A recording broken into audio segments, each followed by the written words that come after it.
Testing 1, 2, 3. Testing. Test 1, 2, 3.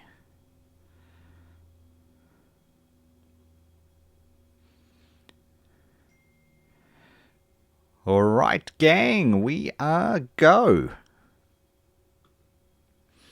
Welcome everybody to this live edition for a lot of you around the world, particularly in the Northern Hemisphere. It's a Sunday night of a long weekend.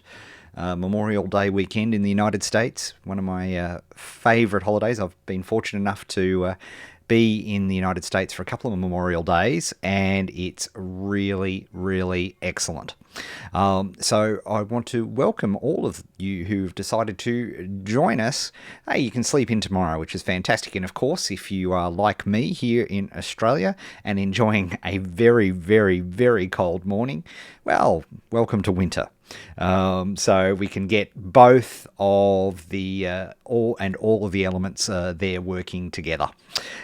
So this week we're going to be answering your questions as we always do, and I will encourage you to just use that direction. You can sign in, or if you've already signed in, you don't need to anymore. But if you want to ask a question, feel free, and we'll be answering your questions live here on the broadcast. Also got a really cool app to show you this week. People are asking how I do those, sort of awesome infographics.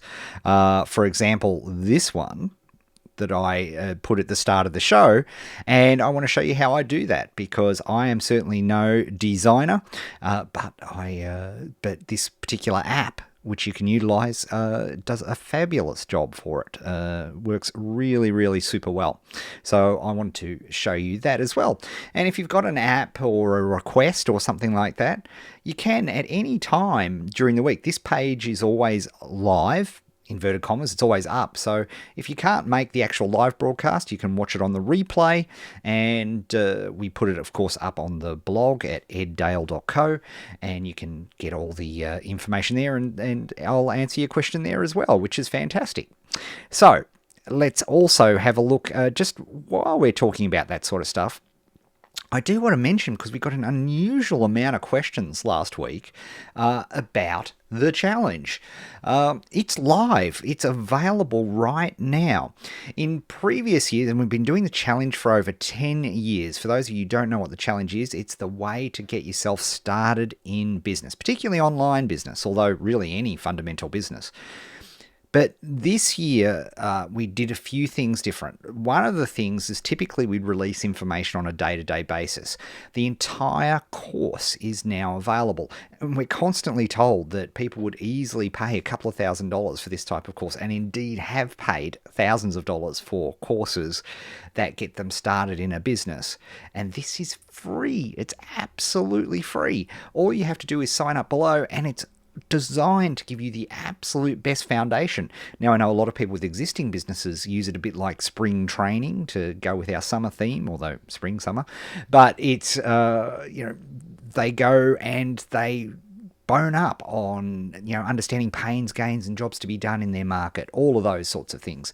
But for a beginner, there is nothing better. If you want to understand your market more, if you want to get cracking and build something, then the challenge is definitely the way you want to go. So I just wanted to mention that one as well. And while we're at it, the other thing I wanted to mention too, it's completely free, but we do an app, and it's called Achiever. You can see Achiever there, and the app, I actually built this app for myself. I asked John if he could put it together with the team, and he heard me complaining about it. Many of you know that I use that side. You can see up behind me there is my Kanban board, and it is just revolutionized the way I work, particularly for my style. Entrepreneurs, a lot of us are people who, we're the type of people that will buy a dozen productivity books, and we'll set up, in the 80s, you had your file of facts and your day planner, and you'd lovingly set them up, and you buy all the kit and all the gear, and you'd have this awesome looking folder, and you'd never use it. And in the 2000s, you'd be setting up your iPhone or your Palm Pilot and using all this great productivity software that you could get, and you'd set it all up lovingly, and you'd never use it.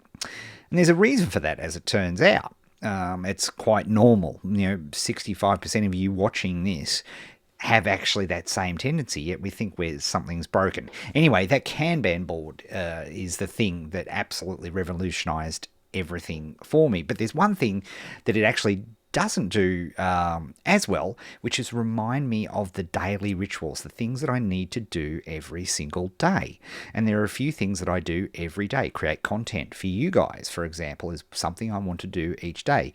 Meditate is another thing that I want to do each day. It helps me out on a whole bunch of things. But, we get distracted, squirrel, and I forget to be reminded about stuff. So knowing that if I created software where I'd have to go in and have a look at the software, that would be a real problem, right? So what I did was design this Achiever software, and it works on Android and it works on iOS.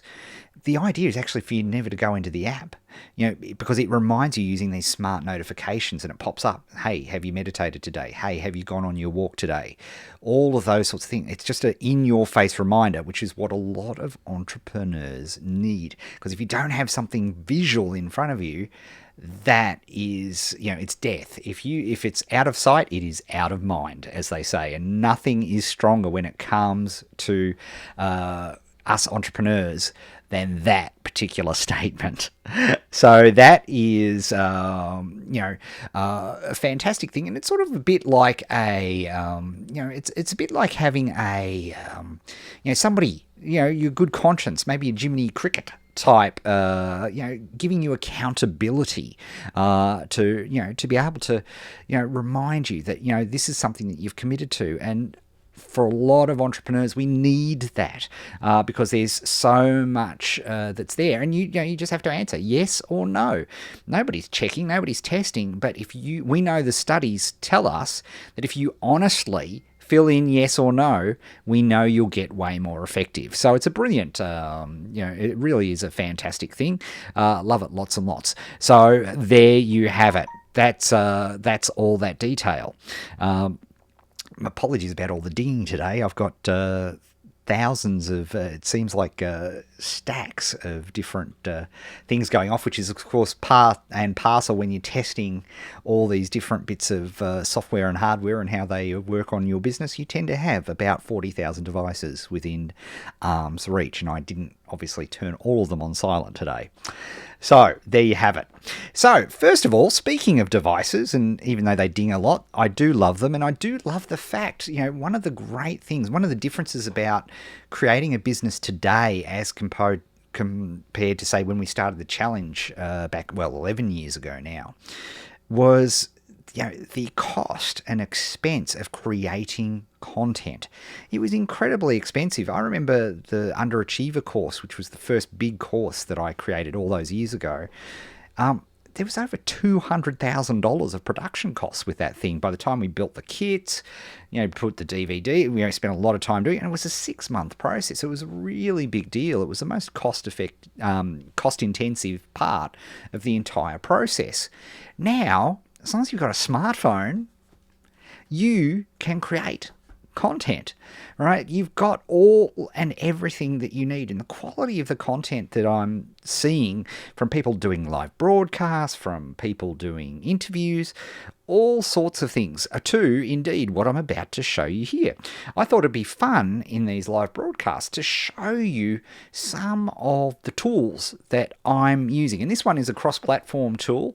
It's brilliant, and you can see how it's used in a whole lot of ways. So I just wanted to show you this fantastic new tool. It's just been completely updated, so it's brand new. It's available on all smartphones, and it's called Spark Post. So I wanted to show you guys what this is. So let's go to the iPhone and let me tell you all about it. Hey everybody, and welcome to a new segment, which is apps I use which make me look really good and create new content for me. I have to work on that title, but hey, let's keep going. So here I am on my trusty iPhone, although I'm pretty sure this is also available on Android, and I want to show you Spark Post. This is an app I use all the time, and indeed, you may recognize some of this work. All of these cool headers, pictures, blog posts, we've got Instagram posts, all of these things are created inside this app. And what's really cool about it is it makes a lot of design choices for you because, let's face it, most of us are, well, we suck at putting all this together. So let me show you how it works. So first of all, I'm going to choose a photo from my library, and I love using my iPhone to capture photos. This Annabelle Zika virus project. Here we are. Here's a perfect use for this. So John Bass and I are currently ripping it up on the brand new Overwatch. It's probably one of the most awesome computer games ever. But I digress. So let's make this is one of our many victorious matches. So let's choose that post as a post that we're going to use. And there you can see Jay Taurus there and Ted Legend 70. So we can make this an Instagram post. We can do it for Facebook, and see it automatically formats, sizes, compresses, depending on what you're going to use it for. You've got Facebook ads, you've got a blog post, Facebook covers, Twitter headers. You can see Etsy cover, and then your standard sizes, square and all that sort of thing. I'm going to use this for our broadcast. So, of course, broadcast format is 16:9.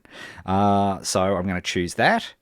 And what's awesome is it automatically analyzes the photo, and based on what's on the photo, it decides what colors, what palette, and what type of font would work. And automatically, this has gotten pretty darn good. So I want to bring this down a little bit because we want to see Ted Legend there, and maybe blow it up a little bit more so we can see JB and I. Here we are. Beautiful. So I'm just using my fingers to twist that slightly. And so we just do what it says on the tin, double tap to exit. And let's Overwatch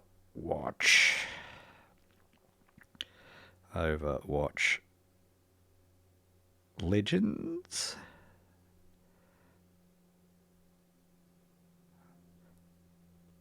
There we are. Click done. Look at that. That's fantastic. Now, what it also does is you can easily change the size of that text. So if you want to change the size, and I'm literally grabbing the different sizes and changing those there. You can also look at the different color schemes, but what's brilliant about it is it has already analyzed the photo to make sure, and usually the one it picks is the best, but you can easily go through and check out different color schemes that it's decided already works really, really well. I think I'm going to go with the original there, although that one's pretty good too. I like that. I might go with that one. So we just click the tick and we're all done. You can change. You can add in shapes, like it's got all sorts of shapes. So if you want to, for example, add in a bar, you can do that to enhance the readability. You can create different. So obviously this is silly, but you can do all sorts of like a little banner here. And if I shrank that in a little bit, that would probably look pretty cool actually. So now center that there. See how it has guidelines to tell you where it's centered. So there, you can see without me having a design bone in my body, and trust me, I have no design bones in my body, boom, we've created something that's really, really awesome. And so I can then just click save up here, and I could literally post that to Twitter, or I could, in this case, I want to save the image so it goes to my camera roll so I can use it on the broadcast later and for all sorts of things, because we truly do dominate Overwatch. So that's the app. It's called Spark Post by Adobe, and it is a brilliant, brilliant, brilliant, brilliant app. And by the way, you can also take existing designs and you can remix them so that you can create the flavor and look of the post without having to create. So if you see something you like, you can then go and adjust it, right? So I could tap on the thing and put, again, Overwatch Legends. It really should automatically put Legends after after all of this, because it just should know how good we are at it. And we can have a look at the theme. So we've got our theme there. We can have a look at we can play with the photo. So you can do different types of, different effects, but it's all tasteful based on what the colors of the original photo and everything are there to do. So it really does work superbly well. You can change the photo, so we can go to our photo library and we can pick another photo. This is how quick and easy it is, right? So, we can put a photo of my cat in there. There we are. So I could shrink this down. Look at that. See how easy you can. So we can do that. We can create so I can rotate it. So we can do all sorts of cool stuff. Look at Evie there. What's she doing in the bath? But there you go. That's how easy this app is. It just is brilliant to use, and it's great content for your Instagram. You can post directly to Instagram. You can post it to your Bloggo. You can add into all of these different things, and it's a fantastic way. And because it makes a whole bunch of design choices for you, it makes it look good straight away. So that is my little app segment for this week. There you go, Spark Post by Adobe. And there is the finished product, JTaurus and Ted Legend 70, slaying it on Overwatch. But I hope you saw how easy it is to absolutely create simple but really, really good looking images and graphics, which is just a fantastic way to do things. Let me put myself back on here. It really does.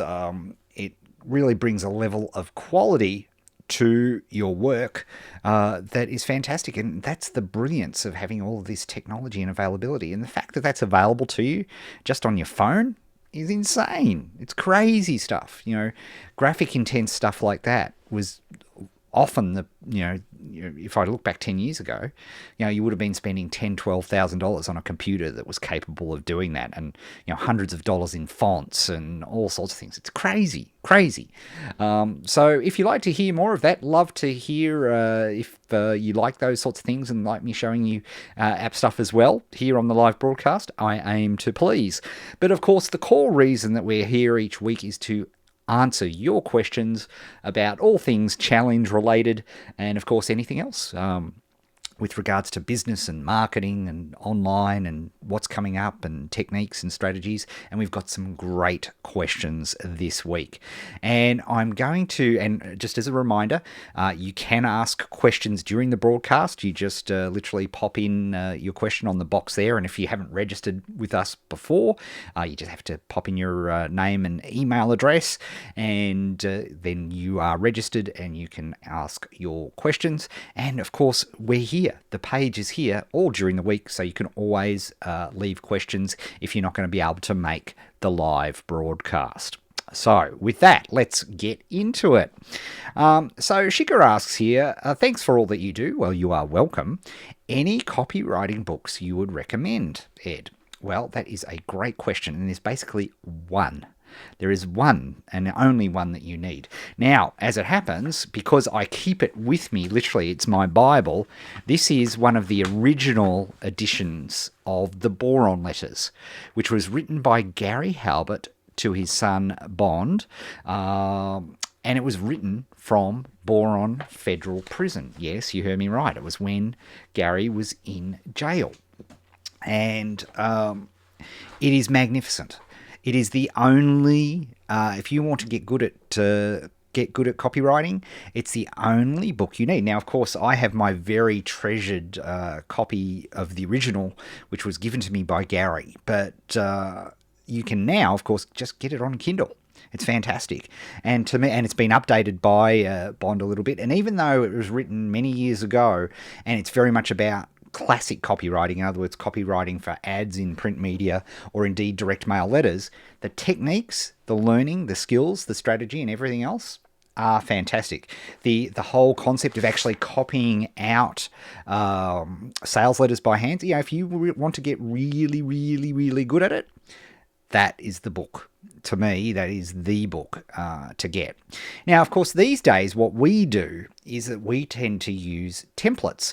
For all of our promotions, we basically use the same set of templates we have been for years. You probably haven't noticed, and actually, we've got a question coming up which asks all about this.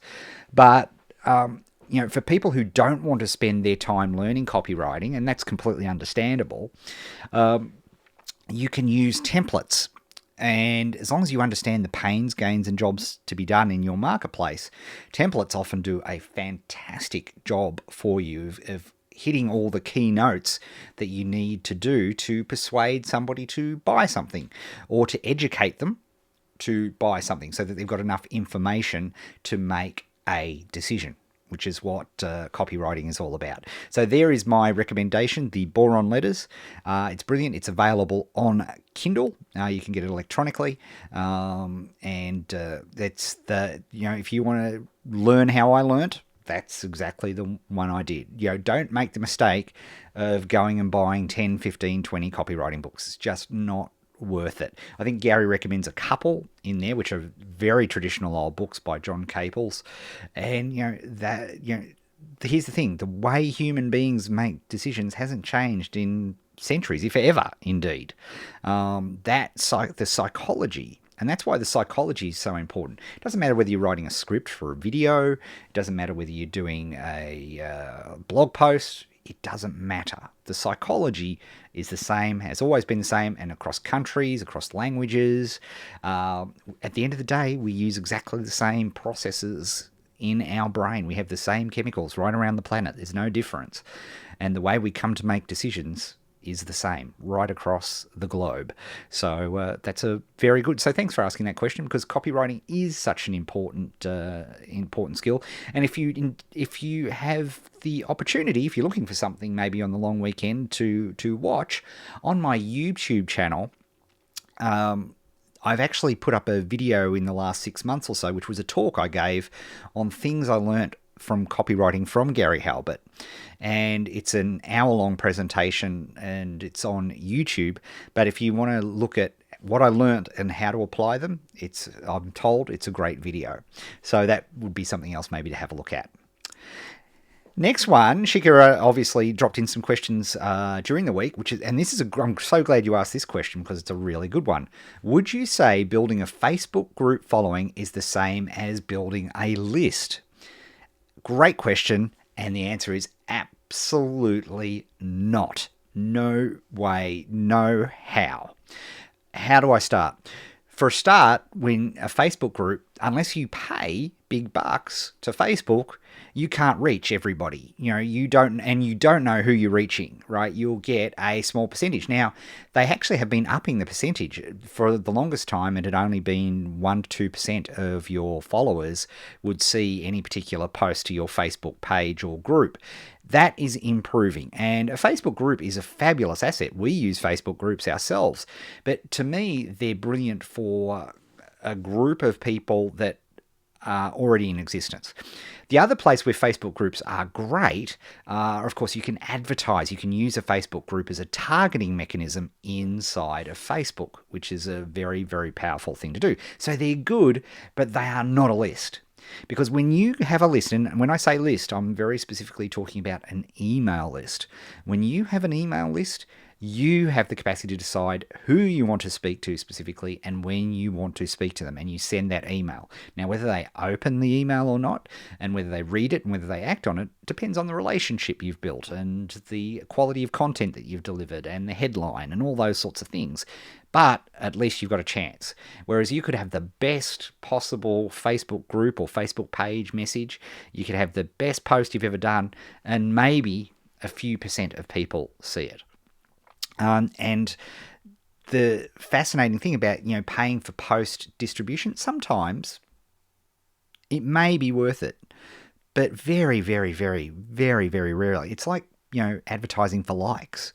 It just doesn't make sense. I'd rather, we happily and every day on Facebook pay for leads, because we know that if we pay $2.50 for a lead, they're worth $11 to us.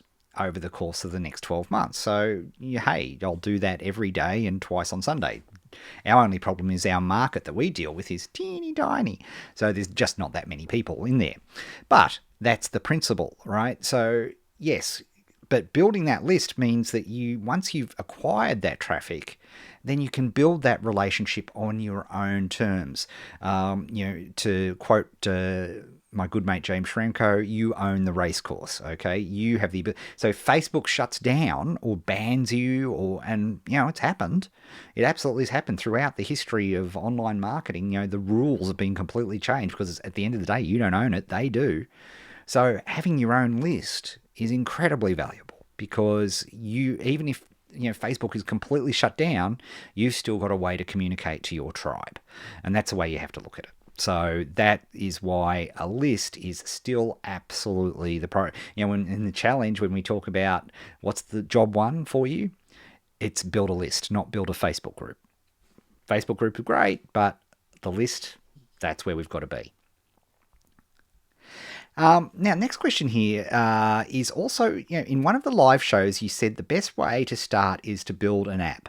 Aren't apps really expensive to create?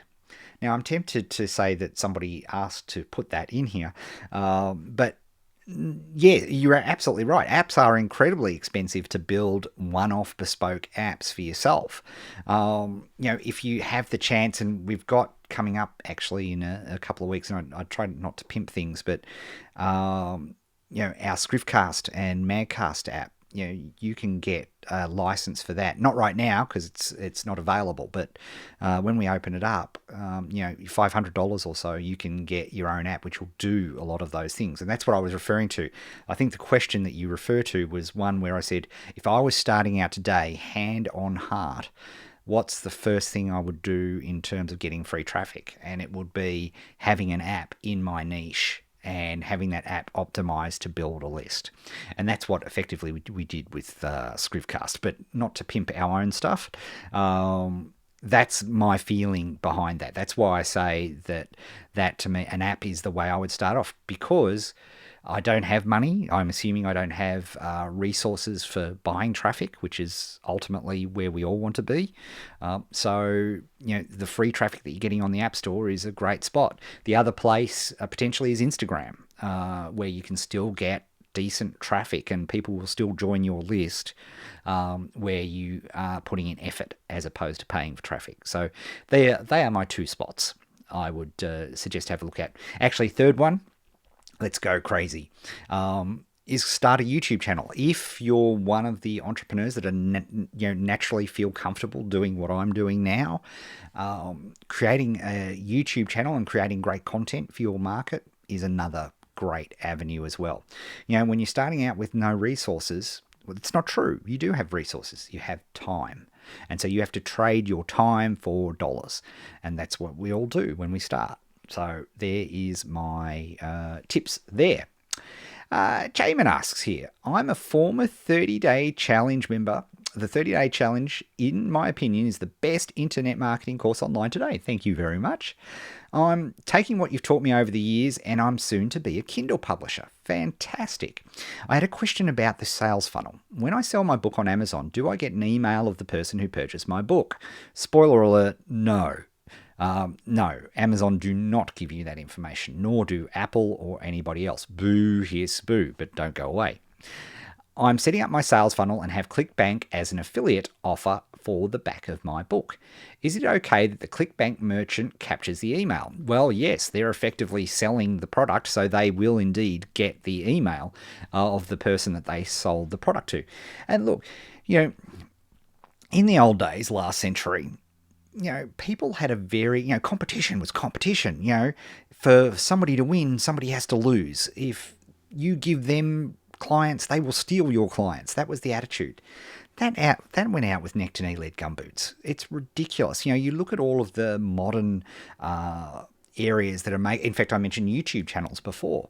Look at all the YouTubers that are making livelihoods now, streaming and, streaming games, for goodness sake, or cooking stuff. Nerdy Nummies is driving me banana-rama. right at the moment because Annabelle is addicted to nerdy nummies, and she does and I've got to hand it to her. She's a full-time YouTuber, millions of followers, brilliant business. But here's the thing that they do: they are constantly cross-promoting on, like, YouTube. Other YouTubers will guest on her YouTube channel, and then she'll guest on other people's YouTube channels.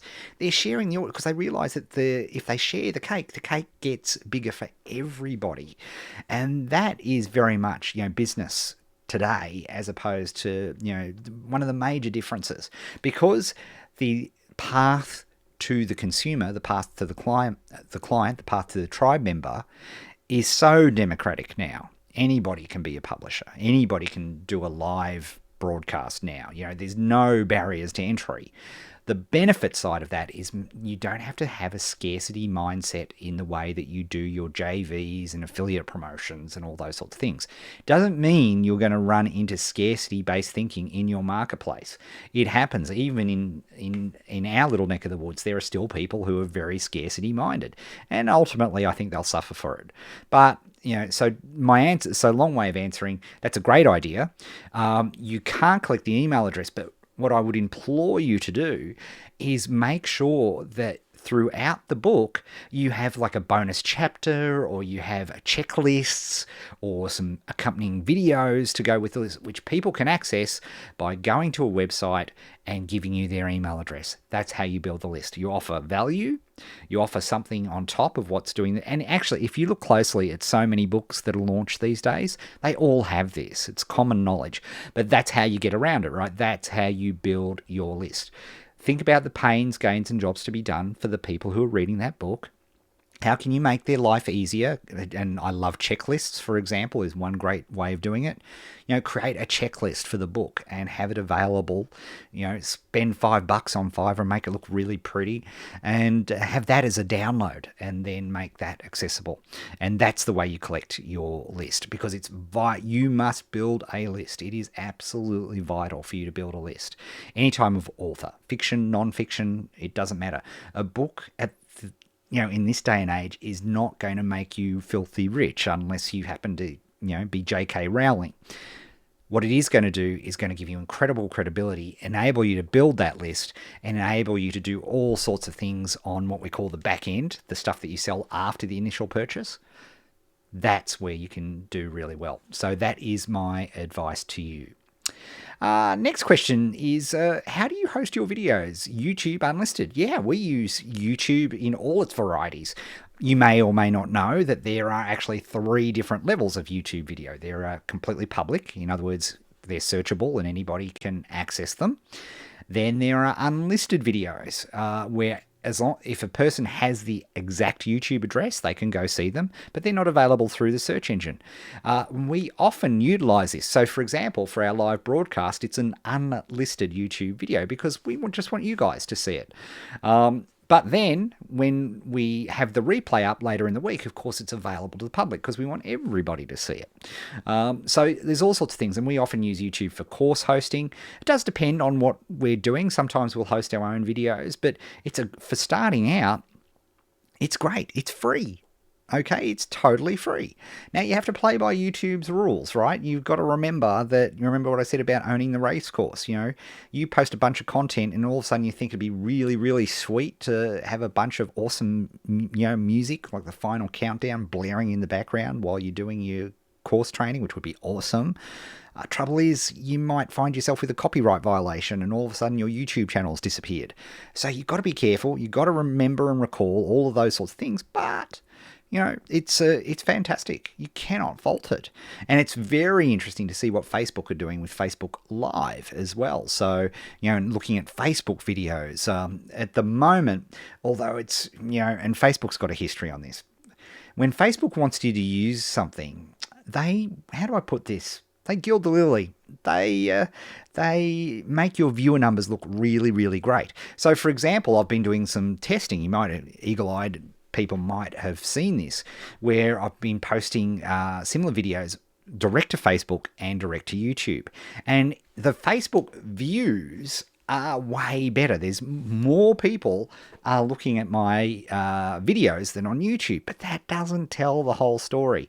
See, for a video to register on Facebook, basically somebody has to pause on it for 6 seconds, and that's considered a view. Now, my stuff's awesome, but you may need more than 6 seconds to get the totality of the awesomeness. Whereas on YouTube, they show lesser numbers, but their viewership numbers are far more. People are on YouTube to watch videos. They're not there to catch up to see what their drunk brother in London is doing, for example. Love you, Gary. People are on Facebook not necessarily to watch video. When people are at YouTube, they are there. There can be no question they're there to watch YouTube videos. But, we want to be everywhere and we want to try to figure all things out. So it's a fascinating area. Edna asks, how do you create a simple opt-in page using only one domain name? Well, look, the domain name thing is basically an address, okay? So it's your address on the internet. And so from that side of things, all of the various solutions for opt-ins allow you to use your own domain name. So, for example, I could put an opt-in page on eddale.co. Now, as to what to use, I am incredibly biased, but we built our own system called Market Pro Max, which does all of this stuff. And I've got to say, and I know I'm horribly and horrifically biased, but there are other solutions out there, Lead Pages, Kajabi. There are a bunch of different things that you can utilize to create opt-in pages. But, if you're in the challenge, follow along and have a look at what we utilize there, because we do show you in the challenge the easiest way to get set up with your funnel, because you're absolutely right. Doing that first opt-in is key. Because think about it. If you don't have your opt-in in your first funnel set up, it doesn't matter how many people you build on your list, you're never going to start the list because you're never going to capture their email. It doesn't matter how much traffic all your cool content gets you're not capturing their information, so you can't build your tribe. So it's absolutely vital. So follow along with the challenge, and it's brilliant. And for those of you who are members of Achiever Formula and in the current semester of Achiever Formula, they get all of Market Pro Max, the same thing that we use, for free. Indeed, all of this, all the live stuff that we're doing, the questions and all that, it's all part of the same system, because we built something that wanted to work for us, because we wanted to make it really, really simple. Jason asks a great question here, which is, how can I promote my products well without being perceived as a used car salesman? Thanks. I'll tell you how to do that, and it's really, really simple. And that is to speak the language of your market. The moment you start using hyperbole, words like this is awesome, this is great, without any context, adverbs, impressively, that's where you start to signal it. So how do you avoid it? You do it by understanding your market really well and writing to people's pains, gains, and jobs to be done. Because if you are directly addressing somebody's issue, they're going to love you. They're not going to think you're a used car salesman. They're thinking that they're being educated about a product, which indeed you should be doing.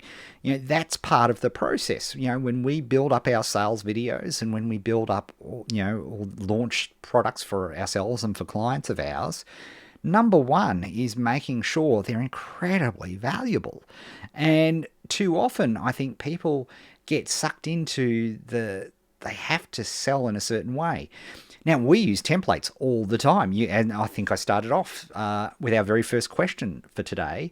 We were literally talking about that, right? We were talking about how, we use templates all the time. But the reason we can do that is because we intimately understand the pains that our market has. What are the things that they're really struggling with? What are the things that they're trying to improve? And gains, where do they want to be? Where do they want to go? Where do they want to end up? And also jobs to be done. How do you create that graphic? Just like I showed you that tutorial of, how do you create those good-looking graphics for your blog posts and Instagram posts? Well, I showed you how to do that. That's a jobs to be done. If you're doing that, then you won't come across as salesy at all, right? Because it's anytime where you are, and talk about boron letters here, classic lesson, right? Anytime you are generic, we are incredibly well attuned to, being, we can smell marketing a mile away. When people are being overly general, they're not being specific, they're being generic, you can pick it up. You can just, we're highly, highly tuned. Indeed, Dean Jackson talks about it as being cheese and whiskers, and I love this analogy.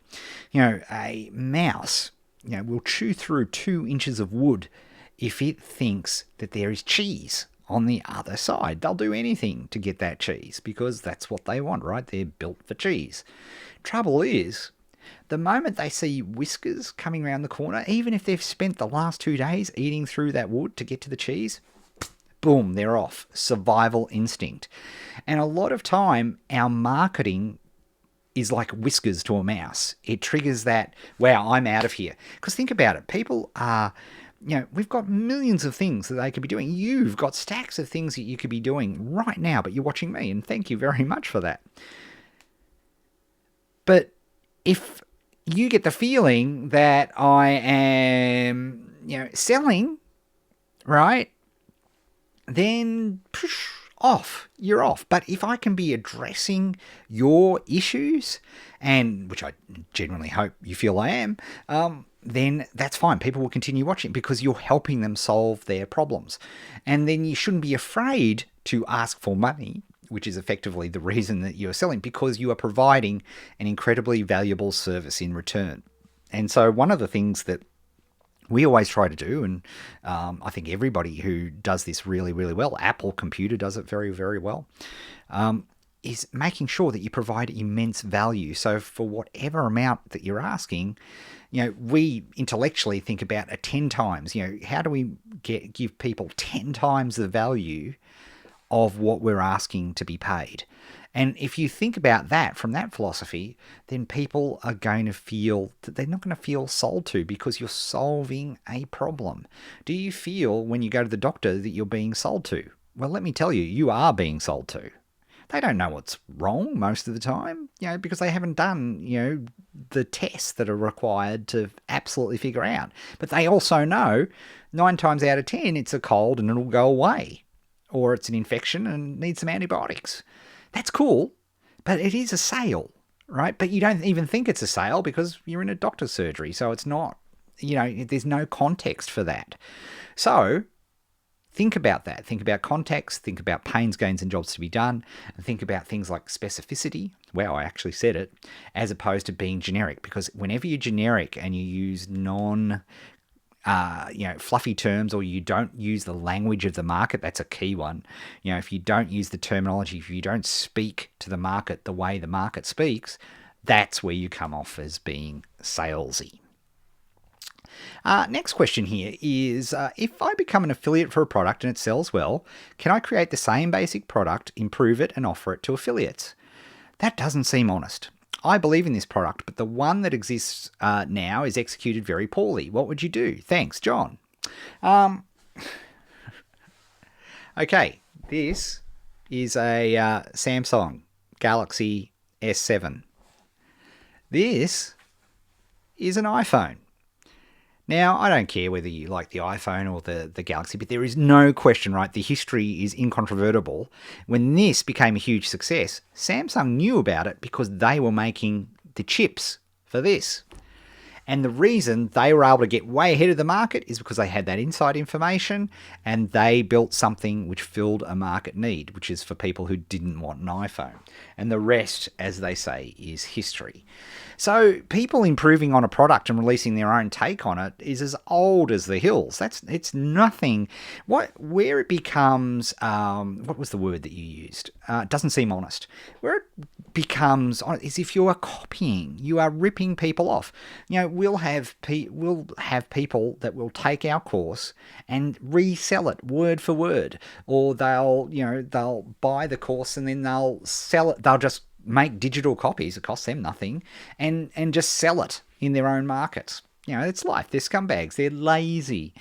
Whereas if you're genuinely improving something, if you're generally bringing your spin to that particular approach and you've noticed that there's a need in the market and it's not being well met, that's not being dishonest. That's actually doing, because here's the deal. What, you want an inferior product to be released and to be active in your tribe, which will actually point them in the wrong direction or won't get them the results in the time that they require, that to me is dishonest.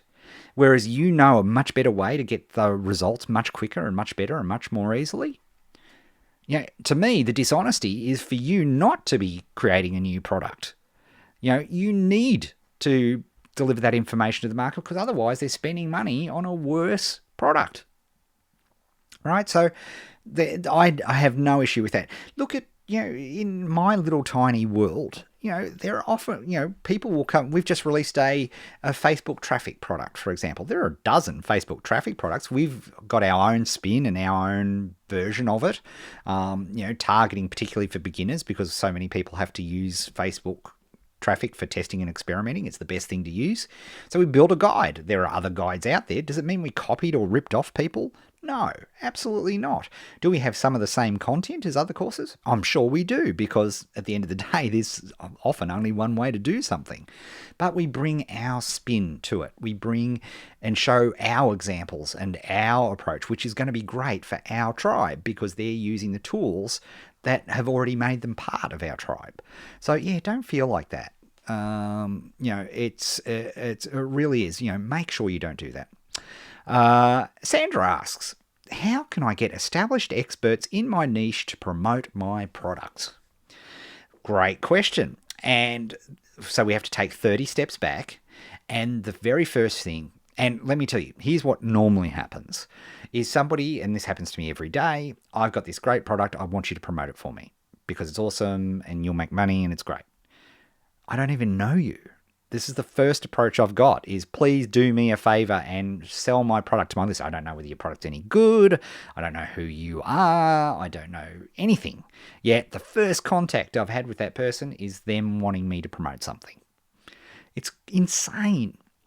The way that you first have to build a relationship. How do you build a relationship? Very, very easy. You help people. Serve. How do you serve the influencers in your market? You should absolutely know who the top 20 influencers are in your market.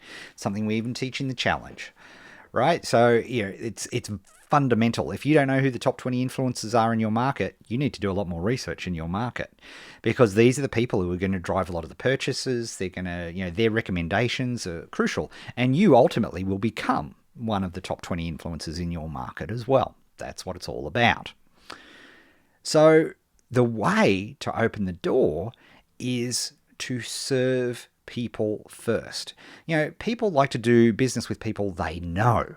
Okay, it's a typical thing, and even better, that they like. I've told the story. I'll tell it again because it's such a good one. My very dear friend John Reese, who we mercilessly do horrible things to him on a regular basis. He deserves it. But here's the deal. I met John, over a decade now, and I was at this very small meeting. Actually, it was an incredible meeting, because when you go through the list of names people who paid to attend, there was 12 people, and it was extraordinary. Anyway, that's not the point of the story. The point of the story was we actually came to listen to John speak, because he really was this guy who was just full of knowledge. He was just brilliant guy. Still is a brilliant guy. And I noticed that he seemed to be struggling. The first session, he looked at, you can tell when somebody's not quite 100%. And I came up to him at the break and said, mate, are you okay? And he said, oh, I've got this really nasty headache. Crazy. And I said, John, you're in the United States of America. You live in the world that has Excedrin migraine. This stuff is headache be gone. Take it in 15 minutes. You are set. It's magnificent stuff. So I went to the hotel shop, got him a little sleeve of Excedrin migraine. I said, take this. It's awesome. You'll be right. And he came up to me lunchtime. He said, I can't believe it. It's amazing. I can't believe I've never had this before. And so that was how we bonded, right, over that. And it's funny, he had a big, I was going to say a Coke addiction. Actually, let's spread that around. He had a Coke addiction. What I'm actually referring to, of course, is Coca-Cola, not cocaine. And he actually emailed me not long after that to say, hey, you helped me kick Coke. Yes, cocaine. No, it wasn't cocaine. It was Coca-Cola. Because I was able to take Excedrin migraine, and it got me through it. So there you have it. That was, it was had nothing to do with business, nothing to do with, hey, can you promote my stuff?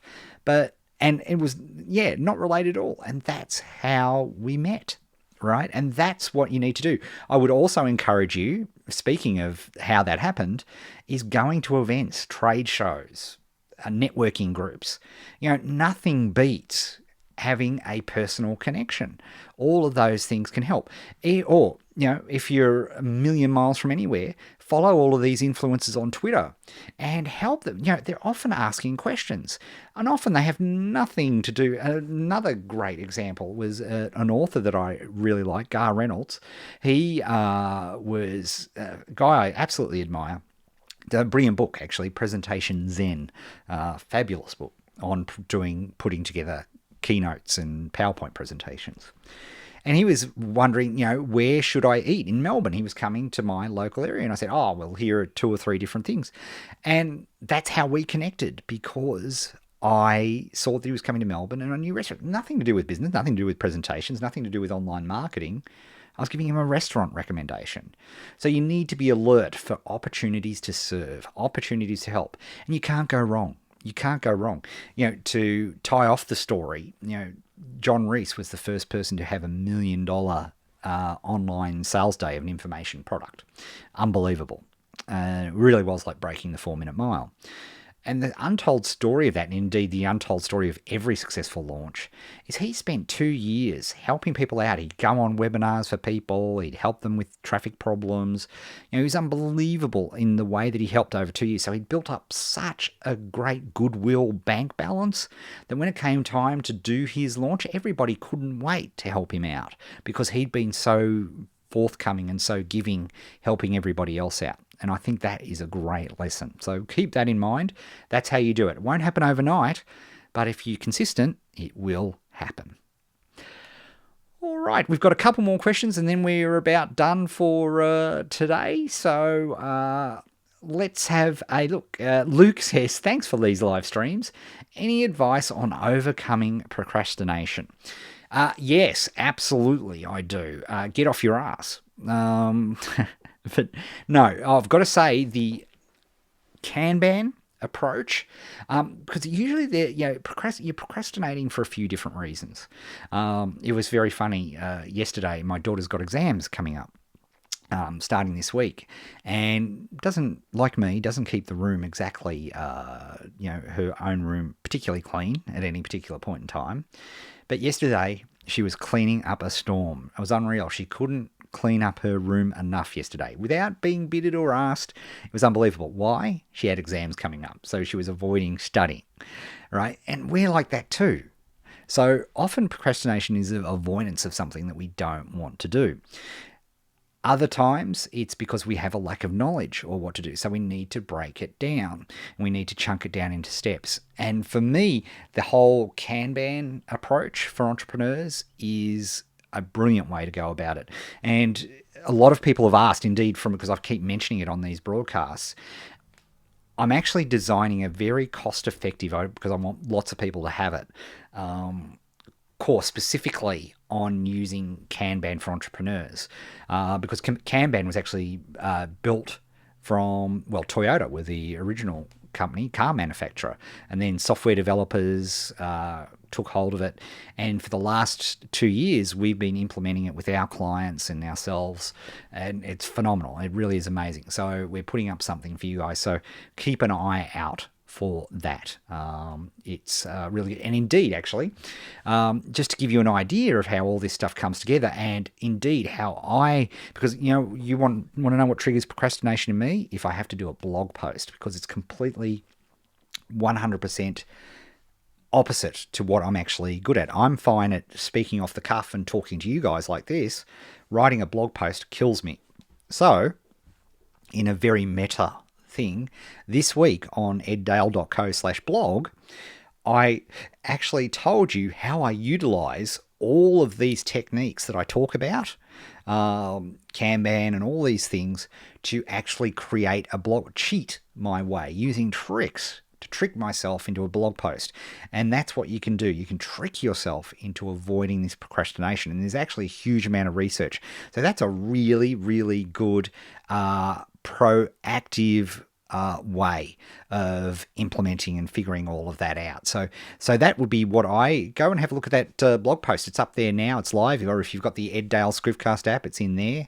Go and check it out because it actually shows you an actual example of how I trick myself so I avoid procrastination completely and the tools I use to do that. Right? Everybody will be different, but the fundamentals you'll see there are very much the same. All right. Just the last couple here. How can I find high quality writers? Pay them. That's the trick. Pay a decent amount of money. There are millions of writers out there now, fabulous writers, yet people are trying to nickel and dime writers. And you see the posts. I'll write you a 400-word article for $5. You're going to get what you pay for. But pay somebody $20, $25, which is not a lot of money for a piece of content that'll go into your magcast or on a blog post or anything like that. And you'll get decent posts and you'll start to find people that work. But the way you figure it out is that you hire a bunch of writers and you test them, give them tests, and figure out who does a good job, who writes in the way that you want them to write. And that's the way you do it. There's no great trick or skill in this. It's just the way that it works. And once you find great writers, make sure you pay them well, because they're incredibly valuable and it's worth it, right? It's still pennies on what you used to have to pay writers, poor old writers. But, they're worth their weight in gold, particularly good ones. So, that would be my advice there. Finally, Lou asks, will access to Market Pro Max be given via the challenge? We give you a lot of free stuff in the challenge. Market Pro Max is not one of them. But we do from time to time, we do put together, in fact, we just recently have, and we'll probably in a few weeks, we'll open up Achiever Formula again for the next upcoming semester. And that, for example, has Market Pro Max as part of the offering. So you can have, the way to get Market Pro Max is through Achiever Formula. So keep an eye out because it's a fabulous part of the package. And you can, that's, if you want to build funnels, if you want to do live broadcasts, if you want to, build in opt-in funnels and all that sort of stuff, it's brilliant for that. But it costs us money to keep up, so we do have to charge for it. So there you have it. All right, I think that is it for the day. Yes, this is it. So thank you very much. Yeah, that's great. We just hit the hour, so that's lovely. I hope you have a great week wherever you are. And of course, it's a short week for a lot of you in the Northern Hemisphere celebrating summer while we're freezing our gongoolies off. So enjoy that. Have great fun wherever you are. Remember that at any time during the week, if you think of a question that you want me to answer, you can pop into this page at any time and or go to live.eddale.co. That's live.eddale.co. That's the URL.